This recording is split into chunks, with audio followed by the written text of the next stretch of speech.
Bismillahirrahmanirrahim. Assalamualaikum warahmatullahi wabarakatuh.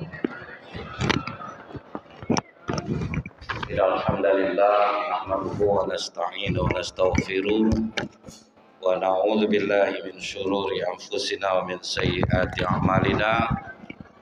May yahdihillahu fala mudhillalah wa may yudlil fala hadiyalah. Asyhadu an la ilaha illallah wahdahu la syarikalah wa asyhadu anna Muhammadan abduhu wa rasuluh. Allahumma shalli wa sallim wa barik ala hadzal nabiyil karim wa ala alihi washabbihi ajmain. Yang saya hormati bapak-bapak pengurus masjid, yang saya hormati alim ulama, tokoh masyarakat, cerdik pandai, bapak ibu, orang-orang tua saya yang saya muliakan, hadirin hadirat yang semoga kita semua senantiasa dirahmati oleh Allah. Bersyukur kita kepada Allah dengan mengucapkan alhamdulillahirabbil alamin. Allah masih memberikan kita kekuatan iman sehingga di puasa Ramadan pertama ini kita diberikan kesehatan, kesempatan, waktu luang, dan kita bisa duduk menjelang waktu syuruk. Semoga amal ibadah kita ini diterima oleh Allah dan menjadikan kita hamba Allah yang bertakwa. Bersolawat kita kepada Rasulullah SAW dengan ucapan Allahumma sholli ala Muhammad wa ala alihi washabihi wasallim. Semoga dengan diringankan lisan kita ini bersolawat, kita mendapatkan syafaat di yaumil akhir kelak. Menyambung kajian kita tentang sirah nabawi, Pak. Jadi kalau kita ingat lagi minggu yang lalu, ada cara Rasulullah ini mengajak orang kepada ketaatan dengan menarik perutnya. Artinya dikasih harta. Jadi gitu juga, Pak. Itu berlaku sampai hari ini tuh, Pak. Untuk mengajak orang kepada kebaikan ini kadang kita butuh harta. Kita korbankan harta kita sehingga dia tertarik dia untuk datang ke masjid, untuk sholat. Nah, ini yang dilakukan di Masjid Jogokarian Yogyakarta, Pak. Jadi kalau di sana itu semua fakir miskin didata. Pertama jarak 1 kilo dari masjid. Setelah itu dikasih sembako. Suruh datang ke masjid kasih sembako. Terus nanti makin melebar, Pak. Akhirnya sampai radius 5 kilo dari masjid. Karena rupanya begitu masjid ini punya program yang bermanfaat untuk orang, Pak, berputar dia duit itu, makin banyak pula rezeki masjid itu datang, Pak. Makin berarti dia untuk orang lain, makin banyak rezeki datang. Misalnya macam Masjid Rahmat ini ya, Pak, ya, selalu tiap hari ada kajian. Dan itu bukan sedikit dananya. Tapi makin ada program itu makin terus ada jadinya, Pak. Jadi ada masanya kita itu menarik orang lewat perutnya. Misalnya kalau dia jarang datang ke masjid kasih kupon kurban 5 biji, Pak. Itu rajin besok itu, Pak. Terus sudah itu menjelang dekat puasa dikasih santunan agak besar sedikit. Jadi berpikir ya, Pak. Saya ingat dulu, Bu, ya. Masjid Imam Bonjol ini kan itu rutin kajian tiap zuhur tuh, Pak, ya. Apa yang membuat kami ustadz ini bertahan, Pak? Mau masuk puasa tuh, Pak, dapat tunjangan, Pak. Jadi malas melepasnya waktu itu, Bu. Jadi kami ini ada juga nih, Pak, ditarik pakai dunia lewat juga rupanya, Pak, ya. Jadi ternyata memang itu daya tarik, Pak, daya tarik itu. Nanti kembalilah ke niat kita masing-masing. Nah, yang berikutnya ini, Pak, ada namanya Huwaitib.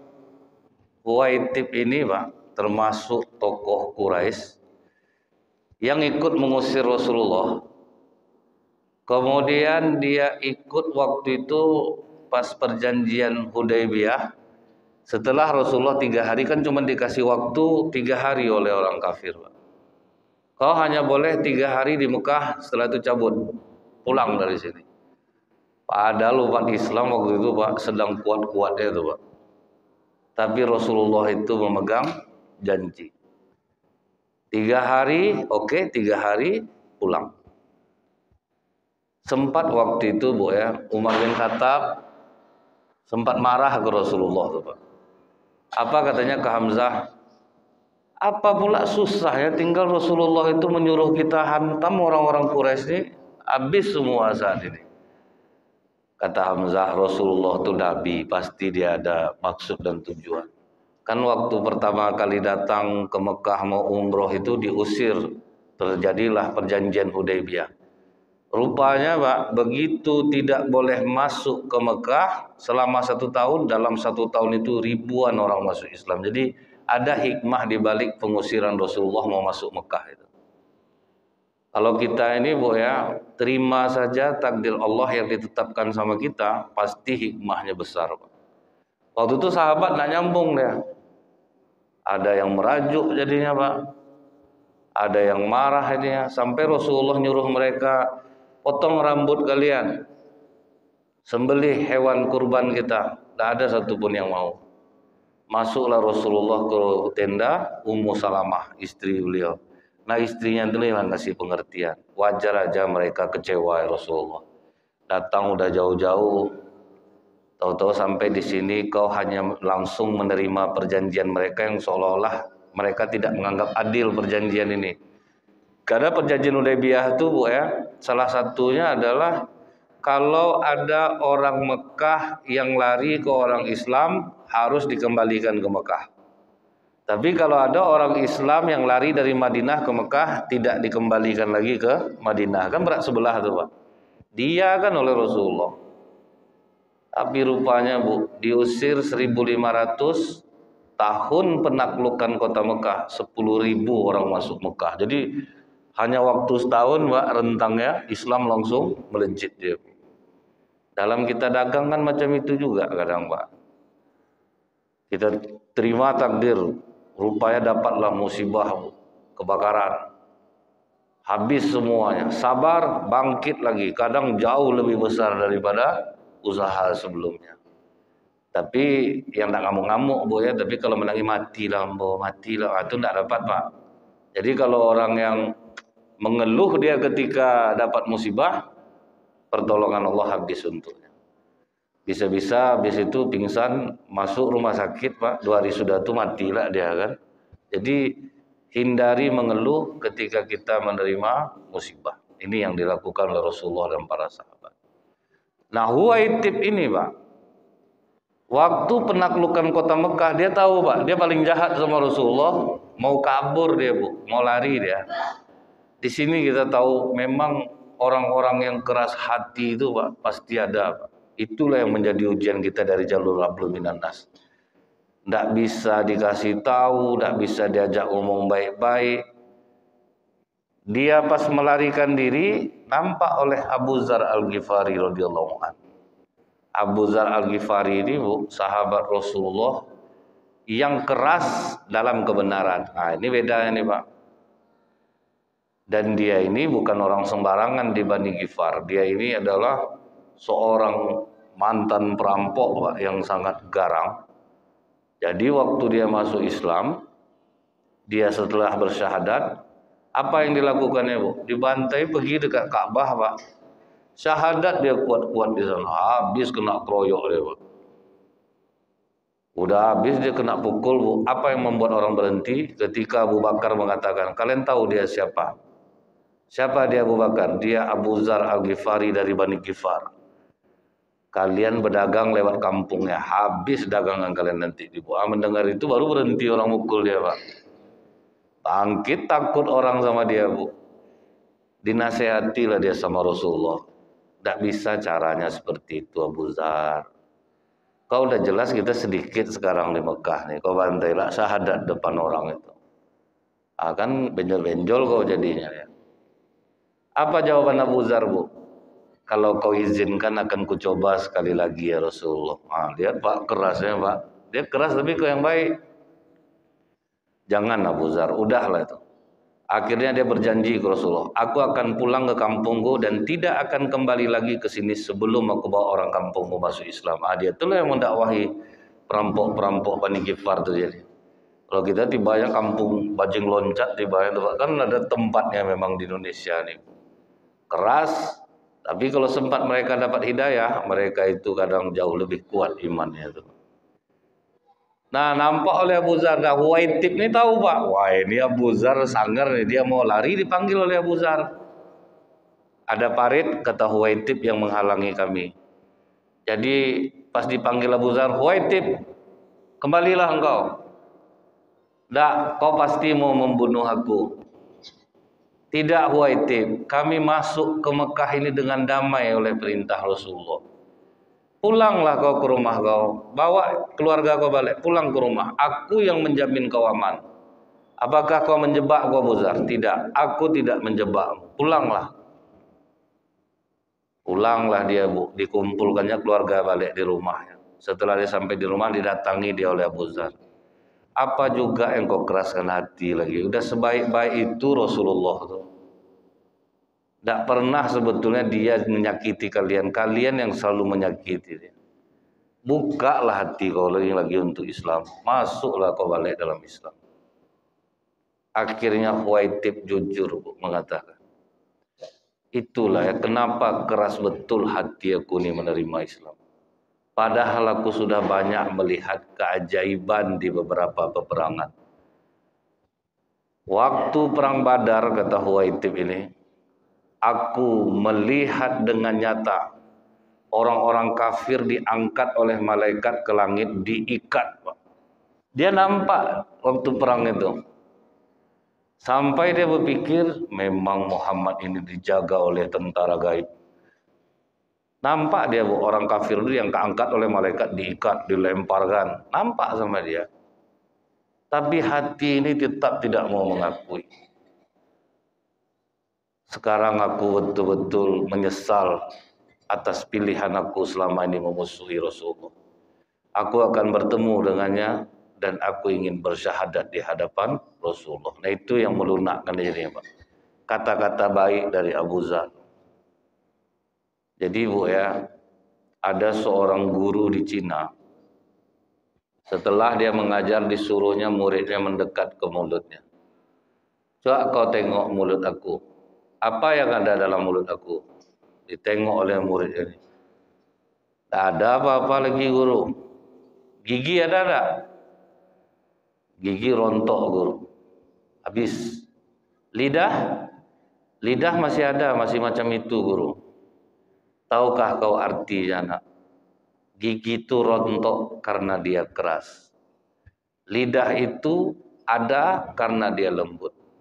Kalau kau jadi orang yang lembut, kau akan tetap ada. Kalau kau jadi orang keras, kau akan rontok. Nah itulah yang harus kita pahami itu Bu. Orang-orang Islam yang keras hati pasti akan rontok. Kalau kita lembut Bu, itu yang menjadi asbab hidayah bagi orang lain. Padahal Abu Zar ini orangnya ngeri Pak. Tapi dengan dia ngomong baik-baik, pulanglah kau Huwaitib, aku yang menjamin keamananmu, kumpulkan kembali keluargamu. Nah itu yang membuat dia tersentuh terhadap Islam. Kadang Bu, kita orang Islam ini bisa menghambat hidayah orang. Nampak orang tidur di masjid, bangun kau, tak sembahyang kau nih. Mengajar kau tidur kau di rumah lah. Itu tuh Pak bisa menghambat hidayah tuh Pak. Aturan lunak hati orang terhadap Islam tidak jadi dia. Tapi ada juga masanya kita tuh keras, ada masanya lunak. Misalnya anak-anak lari-lari di masjid. Kadang kalau lunak kita menjadilah dia Pak.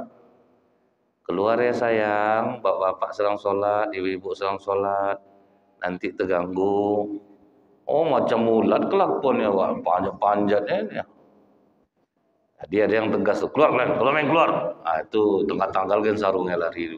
Jadi memang ada harus tegas tuh Pak. Nah, tapi kelembutan yang saya masukkan ini letakkan pada tempatnya. Mana tahu orang ini baru belajar Islam, tertidur dia. Mungkin kita dengan baik-baik itu yang membuat dia tersentuh. Jadi saya pernah melihat orang menegur orang terkencing berdiri di kamar mandi. Itu sedih saya Pak. Berdiri kau kencing, kenalah air kencing kau ke celana kau. Tak sah sembahyang kau nih. Kan seperti itu Pak. Diam aja orang tuh. Mungkin itu hari pertamanya sholat dan terakhir tuh Pak. Sejak itu mungkin tidak berani dia ke masjid lagi. Ngeri-ngeri orang di masjid ini rupanya. Sebetulnya pakai aja cara Ibnu Abbas Pak. Kalau menegur orang yang tidak kenal. Kalau Ibnu Abbas dulu Bu ya. Ditengoknya ada bapak-bapak salah cara beruduk Pak. Dia pura-pura negur anak kecil. Nah sini. Kalau mau beruduk tuh gini caranya. Jadi bapak tuh nengok. Salah aku lupa. Jadi tidak terasa dia Pak. Kalau sedang makan gitu Bu, kan wirid ibu-ibu nih yang paling banyak. Jadi ibu-ibu ini banyak ilmunya Pak. Suaminya beruduk salah, ngasih taunya sedang makan. Tapi ke anaknya, Dedek kalau wudhu itu sayang, sunnahnya adalah membasuh tangan, di sela-sela jari-jari itu disekak. Jadi bapak mendengar terus Pak ya. Banyak salah aku tadi, aku tangan duluan baru muka. Nah misalnya gitu Pak ya. Bapak-bapak ibu-ibu nih kalau wirid umum aja Pak, habis maghrib tuh Pak ya, bapak langsung sedikit. Ibu-ibu nih lah yang bertahan. Saya pernah dulu Bu ya, makanya ibu-ibu tuh kenapa saya bilang banyak ilmunya, majelis taklimnya banyak Pak. Ini banyaklah dosanya, banyak yang diceritakan yang jadinya Pak. Iya karena dia banyak ilmu, banyaklah diceritakan. Itu aja ujian ibu-ibu majelis taklim yang sering rutin itu pula karena banyak yang ditengok, banyak akhir yang dibicarakan. Saya pernah waktu ceramah Pak ya, waktu itu final bola antara Indonesia lawan Malaysia. Pertama seramai-ramai maghrib tuh, saya ingat tuh habis maghrib tuh acaranya tuh. Protokolnya bilang bertahanlah duduk Bapak Ibu di masjid. Kita menambah ilmu agama. Apa-apa yang tidak tahu kita amalkan, kita akan mendapatkan kefahaman, terus kita akan mendapatkan keajaiban. Sama protokol-protokol yang ngomong tadi hilang nonton bola. Bapak kosong langsung, tinggal lah ibu-ibu lagi. Habis saya ceramah, nampak saya protokol tuh lari-lari habis nonton bola Pak. Dia mau nutup acara lagi Pak kan. Ya Pak, kalau untuk mengumpulkan orang duduk di pengajian itu memang sulit. Dan tidak selamanya itu salah jamaah. Kadang kami ini juga salah Pak. Kami ini juga salah, amalan juga belum bagus. Kemudian menyampaikan sesuatu yang baik sementara kadang belum mengamalkannya, jadi itu berpengaruh juga kepada jamaah. Kemudian kami ini ceramah panjang. Kalau Rasulullah itu Bu, ceramahnya tidak ada yang lebih dari 5 menit Pak. Sikit tapi membekas Bu. Kami ini udahlah panjang, tidaklah bisa diserap orang kadang. Pas di dalam masjid ini aja ngingat Bapak nih Pak, pas keluar apa kaji tadi Pak? Jangan keras hati.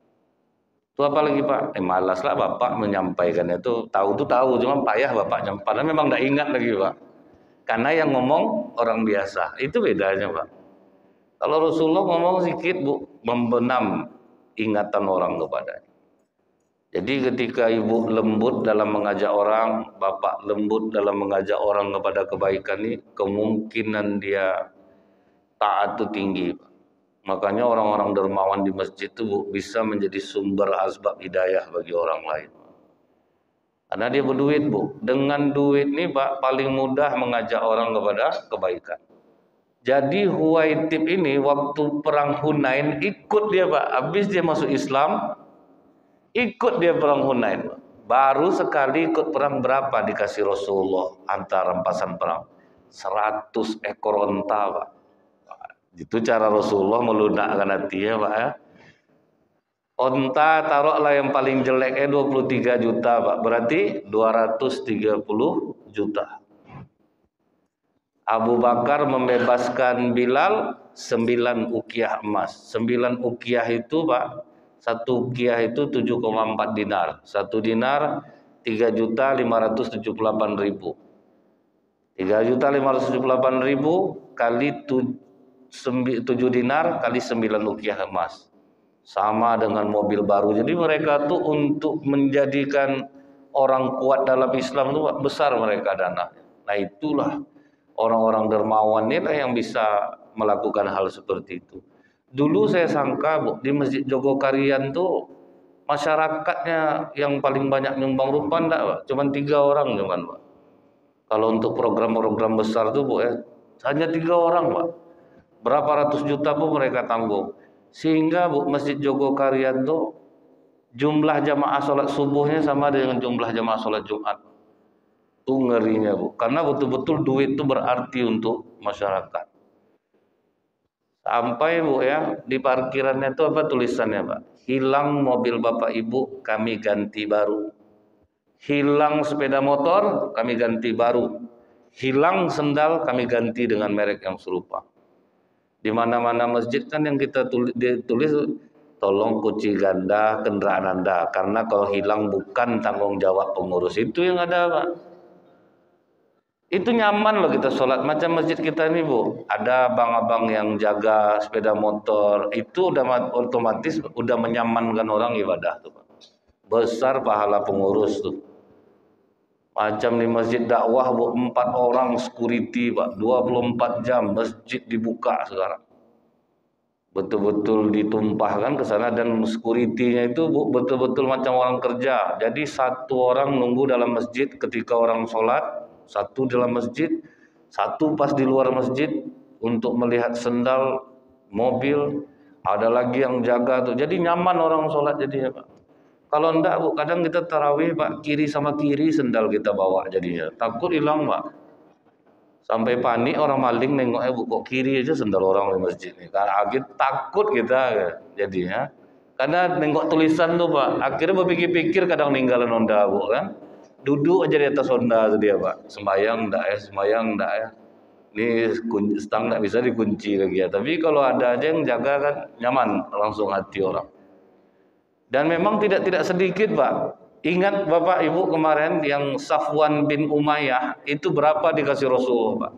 1 lembah Pak. Ternak Bu, ada onta, ada kambing dikasih semuanya. Jadi memang besar dananya Pak untuk membuat orang tunduk. Dan itu tidak salah. Karena orang kalau maju jadi anggota dewan Pak, lebih parah, lebih besar pada itu ikhlas dia Bu. Padahal belum tentu duduk lagi itu Pak kan. Ikhlas dia, saya bukan mengatakan dia tidak ikhlas Bu, cuman agak temenung aja waktu nak terpilih itu aja beda ya Bu. Pemenung agak seminggu, tuh mulai ketawa sendiri, tuh agak 3 hari di rumah sakit jiwa, dah lepas balik Pak. Ya orang aja untuk itu rela habis loh Pak, padahal kan untuk akhirat ini habis juga Bu, cuman berguna. Itu pun kan berguna juga, habis 1,3 miliar, masyarakat dapat piring, dapat apa gitu Pak ya. Sudah tuh begitu dia nak terpilih Bu, tegak dia jalan lewat, oplet lemparnya pakai batu itu aja cuman Pak. Itu dimasukkan ke rumah sakit diikat agak 3 hari kan. Sama habis. Tetapi ini habis untuk kebaikan, ini habis untuk keburukan. Makanya banyak orang Islam tuh kalah di pemilihan Bu ya. Kami tidak mau main duit Ustaz. Oh ya, kalau pakai ludah kita nyuruh orang pakai ludah lah orang milih kita kata saya. Orang untuk buruk rela habis. Dulu ada Pak, saya sarankan Bu ya. Dia yang satu lagi ini jahat, duitnya banyak, dia maju jadi kepala desa. Yang ini baik, duit banyak tapi ngandal lillahi ta'ala Pak. Ya kalah lah yang lillahi ta'ala. Maksudnya itu kan namanya kita ngumpulkan orang Pak. Tentu pakai duit Pak. Ini datang Bu, Bapak Ibu, saya maju karena Allah. Saya akan memperjuangkan Bapak Ibu. Sudikah Bapak Ibu memilih saya? Sudi, karena pakai ludah juga Pak kan. Tapi coba Bapak Ibu, ini saya ada kenang-kenangan untuk Bapak Ibu. 1 orang mendapatkan 250.000, ditambah sembako, ditambah selesai tuh aman suara tuh. Itu berarti menyuap tuh, kembalikan ke niat. Kalau sempat orang yang jahat duduk Pak, tambah parah lagi nanti. Jangan niatkan menyuap. Tapi kadang itulah Pak, dia setipis kulit bawang antara ikhlas dan apa tuh Pak. Dia setipis kulit bawang deh. Itu yang susah tuh kadang kita berjuang untuk Islam nih. Pertama kita ikhlas Pak. Nyumbang banyak-banyak ikhlas. Sudah tuh mulai pakai hamba Allah sekian, ikhlas. Datanglah orang-orang yang jarang ke masjid gitu Pak kan. Pak Haji ada masalah sama pengurus Pak Haji. Enggak, ngapa gitu? Enggak, biasa ada nama Pak Haji tertulis di papan donatur. Ini enggak ada lagi ya. Tutup mulut kau. Itu yang hamba Allah tuh aku tuh. Aku malas nulis nama, agak terpancing juga jadi Pak. Udah ikhlas pun kita bisa kena gitu jadi. Jadi memang ini berat. Tetapi mudah-mudahan kalau kita tahu ternyata di zaman Rasulullah Bu, untuk menaklukkan hati orang itu tidak sedikit dan yang besar perjuangan Rasulullah. Jadi ada yang bisa diajak dengan baik-baik, tapi yang pembesar-pembesar Quraisy yang waktu penaklukan Mekah rata-rata besar yang dikasih Rasulullah kepadanya. Sampai Pak akhirnya sahabat banyak yang terkecil hati waktu itu. Kami yang selalu berjuang bersamamu ya Rasulullah. Dari nol kami berjuang bersamamu. Orang ini baru masuk Islam, baru masa banyak untuk dia. Jadi ada juga dipertanyakan Bu. Kok banyak untuk dia, kami kok sedikit dapat. Jawaban Rasulullah apa? Kalau iman kalian tidak aku ragukan lagi. Tapi iman mereka masih lemah. Dengan cara itulah untuk menguatkannya. Lagi pula mereka dapat harta, tapi kalian dapat aku bersama kalian. Baru senang hati orang tua. Bahkan Rasulullah kan tinggal di Madinah dia, Pak, bukan di Mekah. Mereka hanya dapat harta, kalian dapat aku bersama kalian.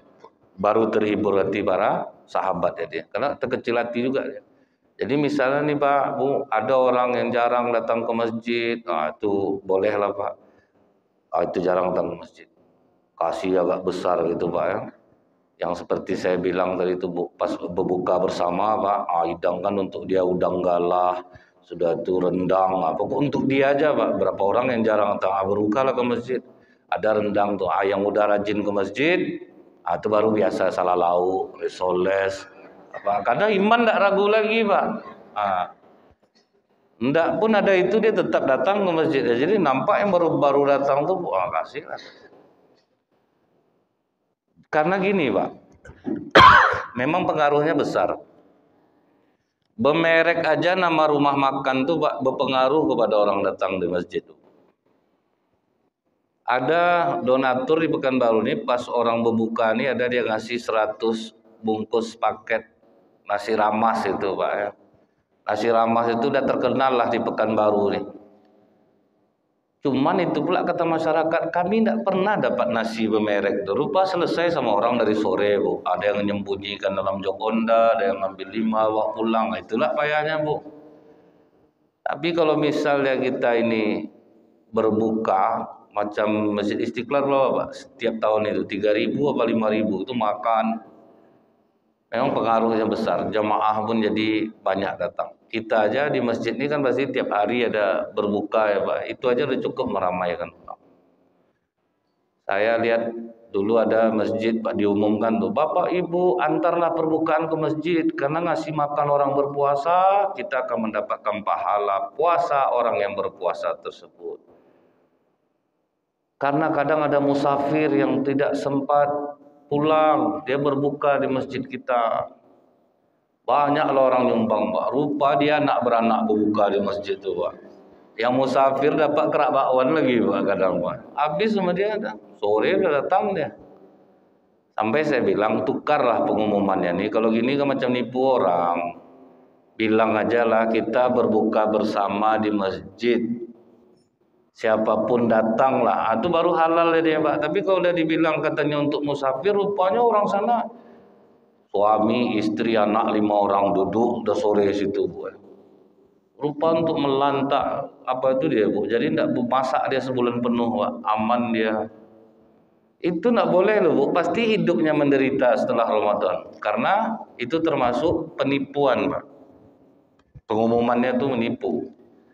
Tapi kalau jelas betul macam semalam saya dengar ada di satu masjid, kami menyediakan nasi bungkus setiap hari. Siapapun Bapak Ibu mau datang ke masjid, datanglah. Itu halal Pak. Siapapun boleh datang. Tapi kalau dijual-jual macam baiklah gitu Pak ya, kita akan mendapatkan pahala. Rupa dia menyelamatkan dirinya dan anak-anaknya Bu di masjid tuh. Ramai dia makan. Musafir dapat apa semangka kecil itu lagi Pak kan. Sudah tuh kalau berbuka macam itulah di masjid Pak, banyaklah orang tidak sholat jadinya Pak. Sholat maghrib tuh bagaimana mau apalagi udah tergelempang di depan tuh Pak, salah 5 dimakan ya Bu. Sarabi 2, tuh teh segelas, macam mana mau bergerak lagi Pak. Akhir banyak yang tidak sholat. Udah habis waktu maghrib tuh belum sholat lagi. Dia sudah makan tuh, merokok lah sebatang dulu Pak kan. Kadang ngamuk lah dia ke orang koma cepat. Anak itu cepat betul koma, orang masih hidup. Dia pula yang mau ditunggu dulu Pak, baru boleh. Jadi ada macam-macam cara bagi kita untuk menarik orang kepada Islam ini. Nah, kemudian Pak, yang paling menjadi ujian oleh Rasulullah Pak dalam mengajak orang masuk Islam adalah Bani Thaqif. Itu orang-orang Taif yang pernah melempar Rasulullah pakai batu. Satu-satunya kaum Bu yang paling sulit untuk ditaklukkan hatinya adalah Bani Thaqif ini Pak. Cuman ada angin segar bagi Rasulullah ketika tokoh masyarakat Thaqif itu mendatangi Rasulullah, namanya Urwah bin Mas'ud. Begitu dia ikuti Rasulullah, ya Rasulullah, aku telah mengenalmu, aku telah mengenal ajaranmu, aku tertarik dan ingin masuk ke dalam Islam ini. Senang hati Rasulullah Pak. Bersyahadat dia di depan Rasulullah, kemudian dia katakan, aku akan mendakwahi Bani Thaqif. Kata Rasulullah, untuk saat ini jangan. Jadi sudah dinasihati Rasulullah dia Pak, tidak usah. Ya Rasulullah, kau mungkin tidak tahu bahwa aku orang yang sangat dihormati di Bani Thaqif. Mereka sayang kepadaku dan keluargaku. Dilarang lagi oleh Rasulullah, tidak usahlah dulu, aku paling faham orang-orang Bani Thaqif karena mereka pernah menganiaya aku. Susah untuk ditaklukkan. 15 hari Rasulullah ceramah di sana Pak, 0 pengikut, tidak ada yang mau ikut, tidak ada yang tunduk hatinya. Sampai akhirnya Rasulullah itu diusir dari sana tapi sambil dilempar pakai batu Pak. Itu beratnya Rasulullah berdakwah nih Bu. Dan itulah yang ditiru oleh jamaah tabligh itu Pak. Pokoknya masuk, mau orang mau apa, mereka ambil resiko itu. Mereka itu beramar ma'ruf nahi mungkar. Kami ini beramar ma'ruf cuman ini Pak. Orang jamaah tabligh duitnya habis dia untuk mengajak orang ke masjid ini. Kami duit masjid yang habis untuk kami Pak kan. Jadi tidak ada pahala kadang lagi ceramah ini sebetulnya Bu. Tetapi itulah Pak ya, cara orang itu berbeda-beda, saling tolong-menolong dalam kebaikan. Nah Rasulullah Pak dilempar pakai batu sampai pingsan Rasulullah di kebun anggur milik Saibah. Sampai pingsan loh dilempar pakai batu. Jadi makanya dikasih tahu Rasulullah ke Urwah ini, tidak usah lah. Kau tebalkan aja iman kau dulu, baik-baik dulu. Tapi akhirnya kata Urwah, tidak bisa ya Rasulullah, tidak sabar rasanya aku mendakwahi kaumku itu. Sampai dia di kaumnya Bu, tegak dia di atas rumahnya Pak. Wahai para Bani Thaqif, berkumpullah. Aku mengajak kalian kepada Islam yang sudah terbukti mengikuti ajaran ini akan berdampak baik kepada kehidupan dunia dan akhirat kita. Langsung menancap banyak panah di tubuh Pak, langsung dibidik sama masyarakat Thaqif. Puluhan panah masuk ke badannya dari rumah itu, hilang sayangnya Pak, ngeri nak tuh Pak. Itulah kerasnya hati Bani Thaqif itu Pak.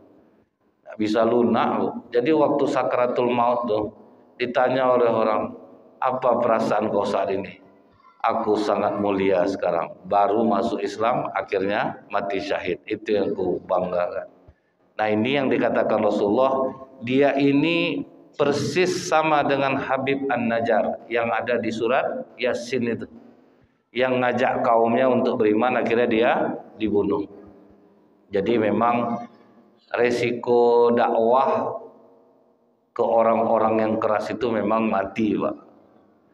Kadang kita itu memang menganggap bahwa mungkin orang ini akan lunak hatinya, tapi rupanya di luar dugaan. Mereka akhirnya menjadi pembunuh. Betul-betul dibunuhnya Habib An-Najjar. Nah, waktu Islam sudah semakin kuat, Pak, di Madinah, di Mekah, mulai Bani Sakif ini ketakutan. Diutuslah Abdul Jalil Ammar, Bu, utusan dari Sakif menghadap Rasulullah. Tahu Bapak Ibu apa permintaannya? Kami mau masuk Islam tapi izinkan kami menyembah berhala selama 3 tahun. Dinego ya, Pak. Jadi disinilah kita lihat, Bu, betapa tegasnya Rasulullah untuk hal-hal seperti itu. Rasulullah itu lunak, tapi dalam hal ini tegas-tegas saja, Pak. Tidak bisa. Kalau kalian sudah masuk Islam, kalian tidak boleh lagi menyembah berhala.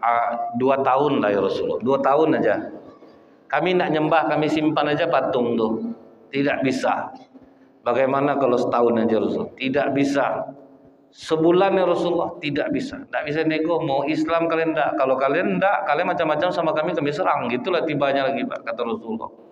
Karena mereka udah takut, tahu posisinya udah lemah, baru dia mau. Tapi di negonya, sebulan aja ya Rasulullah, apa tidak bisa? Tidak bisa. Jadi ginilah, kami masuk Islam, tapi boleh tidak kami patung ini hanya untuk hiasan di rumah? Tidak bisa. Harus dihancurkan. Apalah salahnya untuk kenang-kenangan Rasulullah? Tidak bisa. Kalau kami tidak bisa menghancurkannya Rasulullah, tidak perlu kalian, kami yang menghancurkannya. Jadi itu pula, Pak. Rasulullah itu lembut-lembut, tapi kalau untuk urusan tauhid itu tidak, Bu. Sudah dihancurkan patung-patung sembahan Bani Sakif ini, apa permintaannya lagi, Pak? Boleh tidak kalau kami udah syahadat tapi kami tidak sholat? Itulah permintaannya lagi, Pak. Kami syahadat mau nih, cuman kami bolehlah tidak sholat. Tidak bisa. Kalau kalian sudah bersyahadat, kalian wajib untuk sholat. Tak boleh kalian meninggalkan sholat. Oke lah kalau gitu, kami maulah. Tapi boleh tidak kami ini mengangkat pemimpin, tetapi tak boleh dari luar kalangan kami? Oh boleh, tidak ada masalah. Kalian mau mengangkat dari kelompok kalian tidak ada masalah. Tapi boleh tidak kami tidak bayar zakat? Kalau kami sudah sholat, boleh tak kami tidak bayar zakat, tidak mengeluarkan zakat tanaman kami 10%. Untuk itu direstui oleh Rasulullah, Pak. Karena Rasulullah prinsipnya apa, Bu?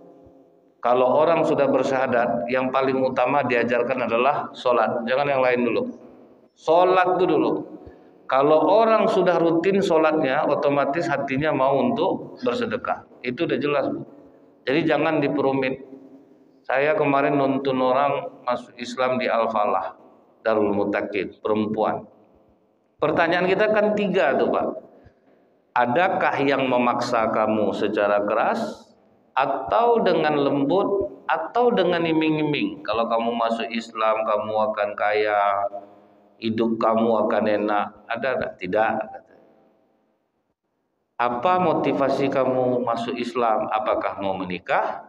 Tidak. Saya sedang melihat orang Islam itu pakaiannya tertutup, mereka menutup aurat. Berarti ada ingin dia masuk Islam, berarti aman. Pertanyaan kita yang kedua itu apa, Bapak Ibu? Orang tua kamu masih hidup? Masih. Agamanya masih agama Kristen? Iya. Kamu harus tetap berbakti kepada orang tua kamu secara duniawi. Jangan sampai kamu melawan kepada orang tua, durhaka kepada orang tua. Yang ketiga, di Islam ini ada aturan. Kalau kamu sudah bersyahadat, kamu harus sholat. Kamu sanggup? Sanggup. Udah itu aja dulu, Pak. Jadi enggak usah kemana-mana. Lu penting sholatnya dulu. Nah, jadi inilah kajian kita pagi hari ini. Insya Allah akan kita sambung kembali. Subhanakallahumma bihamdika asyhadu an la ilaha illa anta astaghfiruka wa atubu ilaik. Assalamualaikum warahmatullahi wabarakatuh.